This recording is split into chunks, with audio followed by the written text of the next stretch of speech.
আল্লাহ রাব্বুল আলামিন বলেন, হে ঈমানদারেরা, ইত্তাকুল্লাহ, আল্লাহকে ভয় করো। ওয়াল তানজুর নাফসুম মা কদ্দামাত লিগাদিন, আর তোমরা মাঝে মাঝেই খেয়াল করো না কেন, তাকিয়ে দেখো তোমার আমলনামার প্রতি আগামী দিনের জন্য তুমি কি প্রেরণ করছো। আজকের দিনে আখিরাতের পুঁজি হিসাবে আমি কি প্রেরণ করলাম, কি পাঠালাম। আরে ভাই, মাস শেষে বেতন পাওয়ার পরে আমি 2000 4000 দিয়া বিমা করি, জীবন বিমা, এই বিমা, ওখানে দেই, এটা জমাই ওটা জমাই, ভবিষ্যতে ক্ষেত রাখবো, জমিন রাখবো, বাড়ি রাখবো, গাড়ি কিনবো, এটা করব সেটা করব। পার্থিব জীবনে আমরা জীবনের ক্ষণে ক্ষণে আমরা কোথায় না কোথায় কিছু জমাই, কিছু রাখি। আল্লাহ রাব্বুল আলামিন বলেন, আমাকে ভয় করো আর খেয়াল করে দেখো তো পরকালের জীবনের জন্য তুমি কি প্রেরণ করলাই, কি জমা করলে।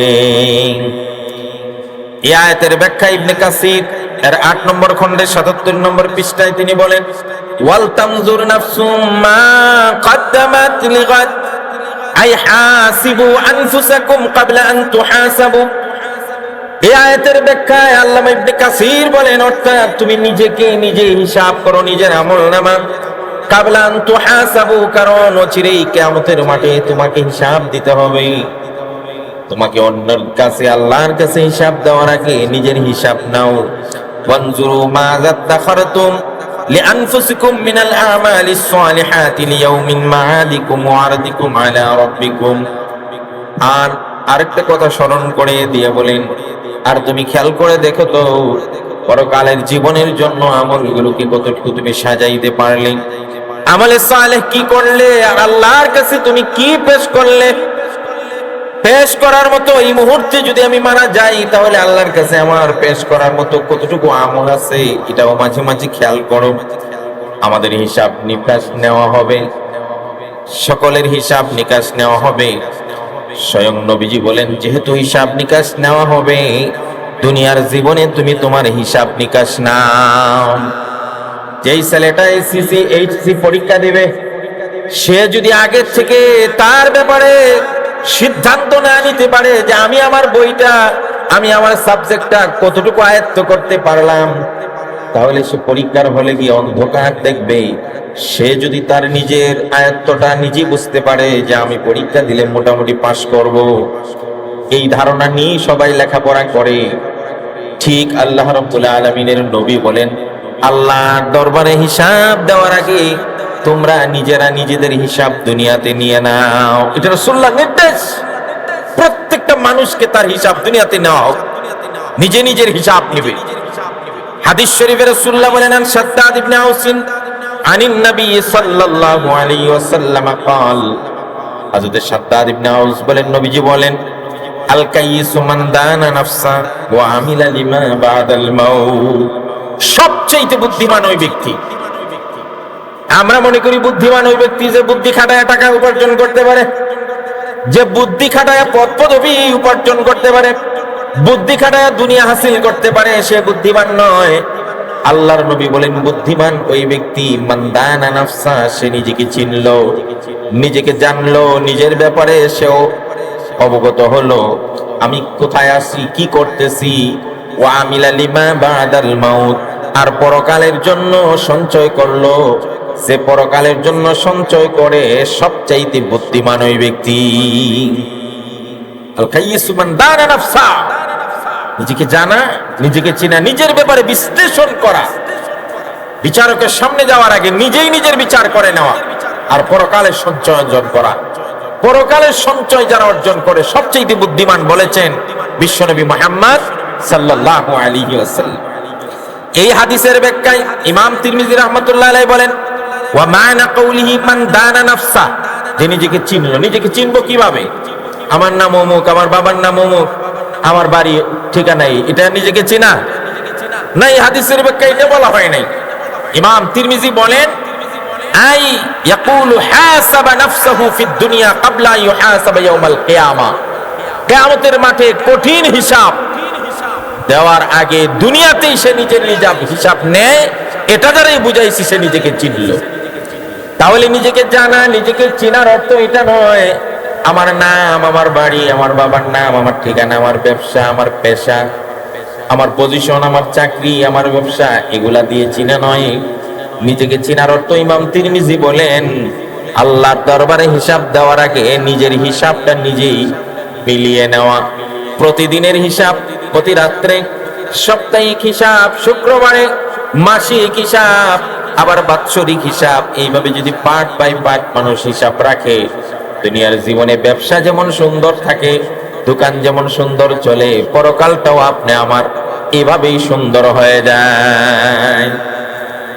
এর সপক্ষে আরো একটা হাদিস দেখেন, ওয়ায়ুরা আন উমর ইবনুল খাত্তাব রাদিয়াল্লাহু তাআলা قال হাসিবু আনফুসাকুম ক্বাবলা আন ইউহাসাবু। হযরত ওমর সরাসরি নির্দেশ দেয়া বলেন, আল্লাহর কাছে হিসাব দেওয়ার আগে বান্দা তুমি তোমার হিসাব নাও, নিজের হিসাব নিজে নাও। ওয়া তাযায়্যানু লিল আরদিল আকবার, মহান দিন, বড় দিন, কিয়ামতের কঠিন ময়দানে, যেদিন যার কারো কেউ ওখানে আসবে না। ইয়াউমা লা ইয়ানফাউ মালু ওয়ালা বানুন, সেদিন মাল সম্পদ সন্তান কেউ কারো কাজে আসবে না, বরং সন্তানাদি একজন থেকে আরেকজন পলায়ন করবে। ইয়াউমা ইয়াফিরুল মারউ মিন আখিহি ওয়া উম্মিহি ওয়া সাহিবাতিহি ওয়া বানিহি লিকুল্লি ইমরিইম মিনহুম ইয়াউমা ইযিন শা'নুন ইউগনি। যাকে আমরা পৃথিবীতে সবচেয়ে আপন মনে করি, যার জন্য জীবন বিসর্জন দেই, সব উজাড় করে দেই, সেই মানুষটাও কিয়ামতের হাসরের পরিস্থিতি দেখে পলায়ন করবে আমার থেকে, আপনার থেকে। কেউ কারো পরিচয় দিবে না, কেউ কারো কাছে ঘেঁষবে না, কেউ কাউকে কোনো খাতির করবে না, সম্পদে কোনো কাজে আসবে না। হালাকা আন্নি সুলতানিয়া, রাজত্ব শেষ হয়ে যাবে। মা আগনা আন্নি মালিয়া, আমার মাল আমাকে কিছু করতে পারবে না। ওই জিনিসটা হিসাব করার জন্যে দুনিয়াতেই তোমার হিসাব আল্লাহর কাছে দেওয়ার আগে নিয়ে নাও। শুধু তাই নয়, আরো সুন্দর কথা বলেছেন হযরত ওমর, ওয়া ইন্নামা ইয়াখিফুল হিসাবু ইয়াউমাল কিয়ামা আলা মান হাসাবা নাফসাহু ফিদ দুনিয়া। যেই ব্যক্তি দুনিয়াতে নিজের হিসাব নিবে, কিয়ামতের মাঠে তার হিসাব সহজ হবে। যেই ছাত্র পরীক্ষার আগে ক্যালকুলেশন করবে যে এই বইটা আমার এই পর্যন্ত আয়ত্ত হয়েছে, সে পরীক্ষার হলে কি সহজ হবে। আর সে আদৌ জানেই না তার বই কতটুকু আয়ত্ত হয়েছে, তার পরীক্ষা তো সহজ হওয়ার কথা নয়।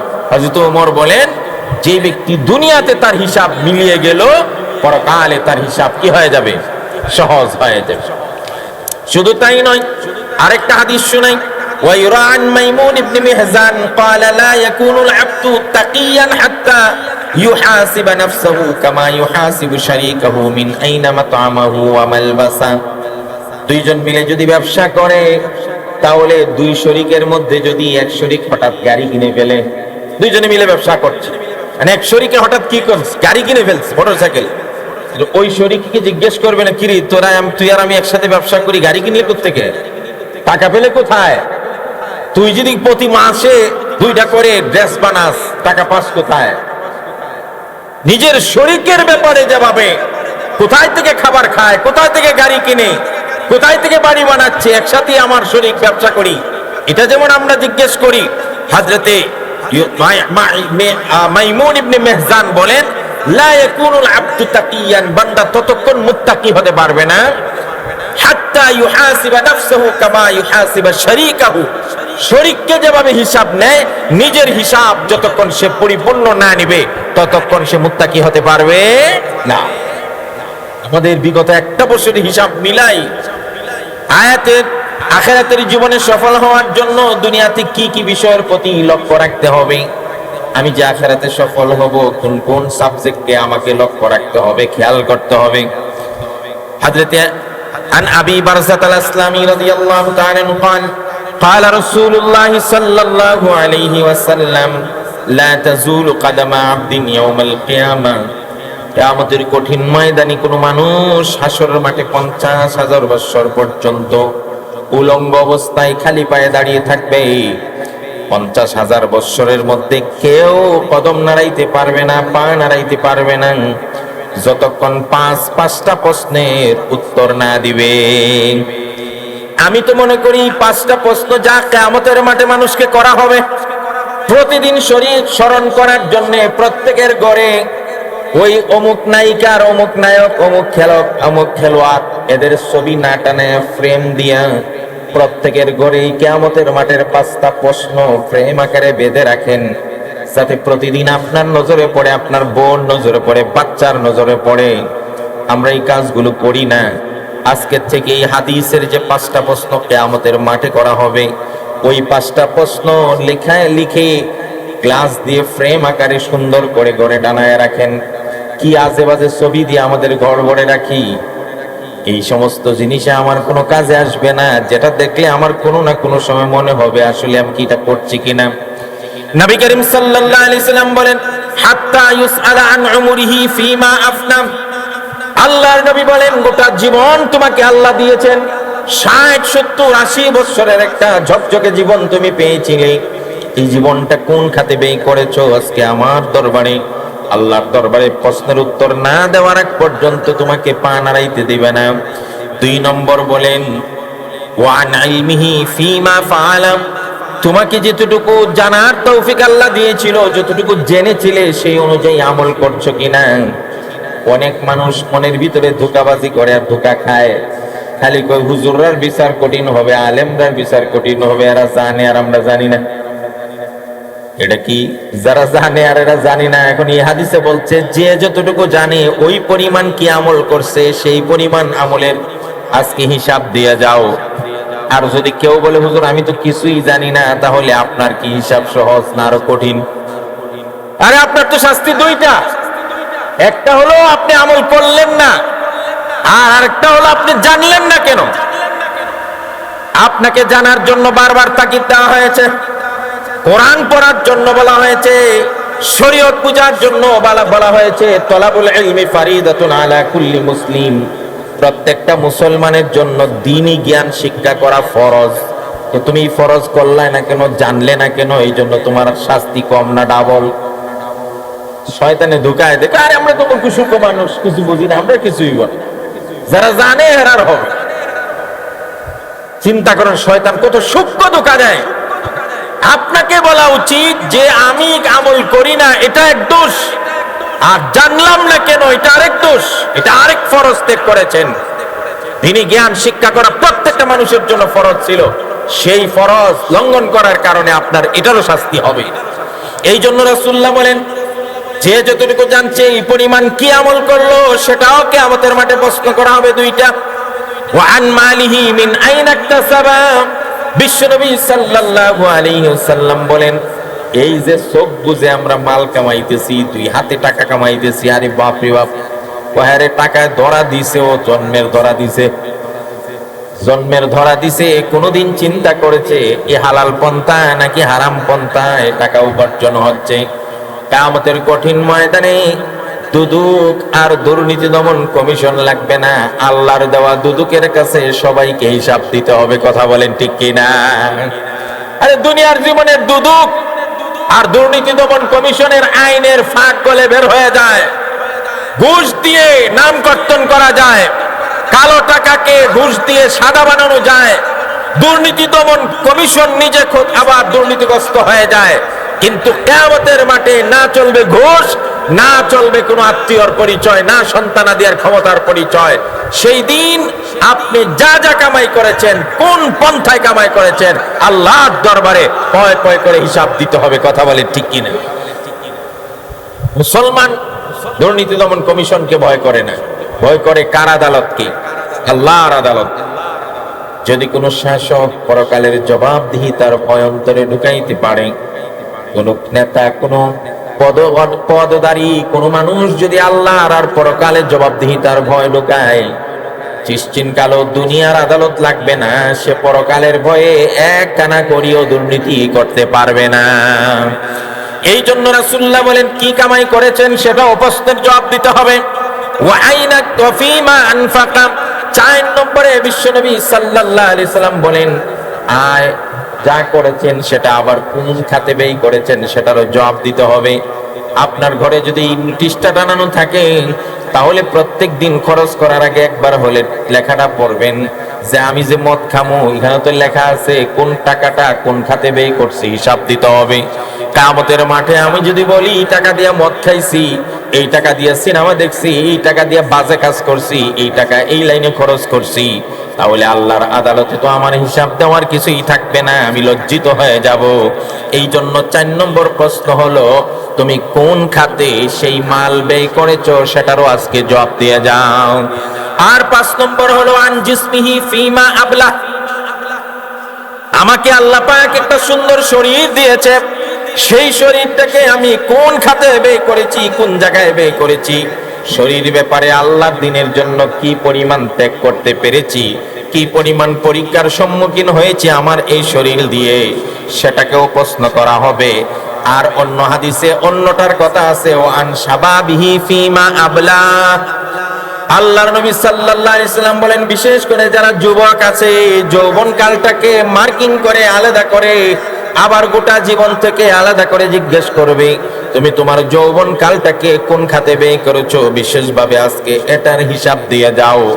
কারণ হলো যৌবন কালটা মানুষের জীবনের গুরুত্বপূর্ণ একটা সময়। এই সময়টাকে যারা কন্ট্রোল করতে পারে তারাই হয়ে যায় মুত্তাকি, পরহেজগার, আল্লাহওয়ালা। আর এখানে যারা স্লিপ করে ফেলে, তারা জীবন, যৌবন, মান, সম্মান, ইজ্জত সব ধ্বংস হয়ে যায়। কথা বলেন ঠিক কি না?